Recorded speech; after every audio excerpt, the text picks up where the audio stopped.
how we can free our hearts from greed. This is the call for God's professed people today in our time. In the 10th commandment of God, the Holy Scriptures declare Exodus chapter 20, verse 17.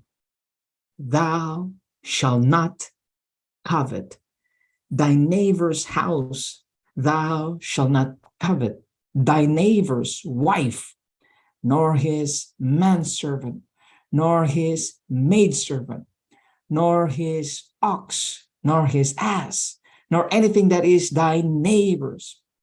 God, the only true God, the creator of all things, who created this world through his Son, as he said, let us make man in our own image, in our own likeness, declared proof positive that he knows after the fall of man, he knows that their hearts and their minds are evil continually. Yet he manifested his express command by saying, it will do you good if you obey me, because covetousness or greed will not benefit you, will not lead you to follow and obey my will, God says. So he expressly, tersely, and plainly speak, thou shalt not. Because he knows we will. If we are not reminded, he knows our hearts yielded to the enemy will covet or be greedy.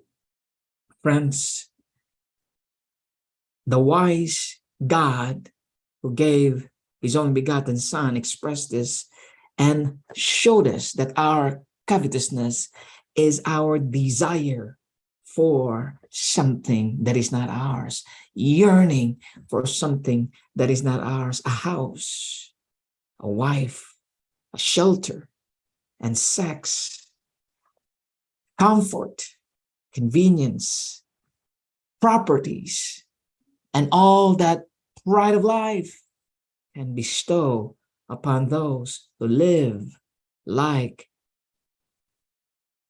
those who desire to live like luxurious kings and queens, not only luxurious kings and queens, but also to live an easy life.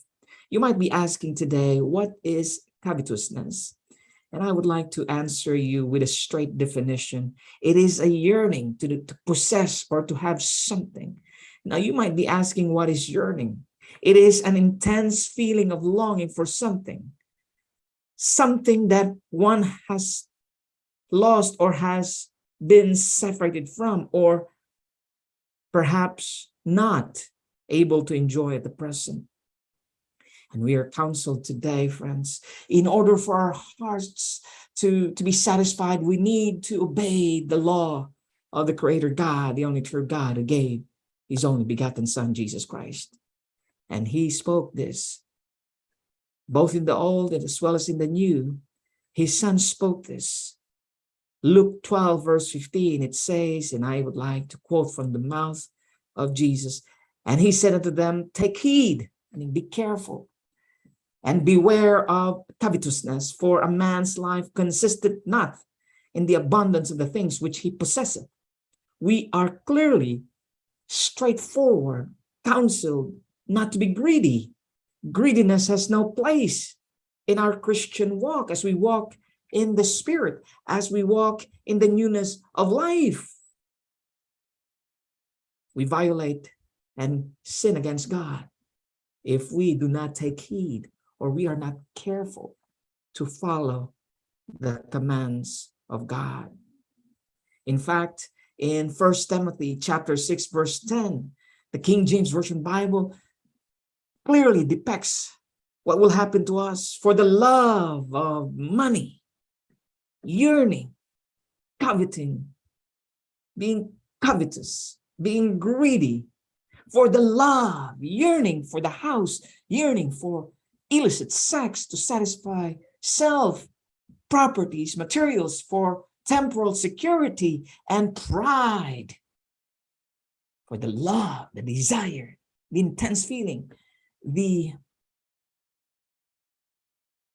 extreme passion, and even just the like of money is the root of all evil, which while some coveted after, meaning to say, many not necessarily outside of the faith because they are already lost, but sad to say, inside the flock or inside or among the flock, of God's people, inside the church of God, coveted after.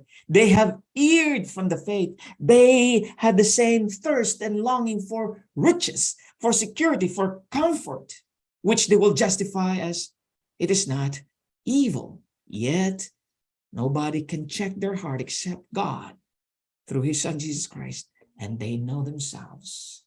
Corrupt minds, corrupt heart can always justify themselves. They have erred from the faith and pierced themselves through with many sorrows. What are the steps today that we can take so that we can be free from greed? I have two suggestions today, dearly beloved. I have only two. Just have enough for your needs. Just enough for your needs. Let me repeat. Just take enough. And when you are justifying what is enough for you, which will lead me to the second, enough for you to give to those who are in greater need. Just enough for you, for your needs, so that you can give to those in greater need, especially amongst the household of faith, especially amongst the believers. Let us not be greedy. Let us not be covetous. Let us not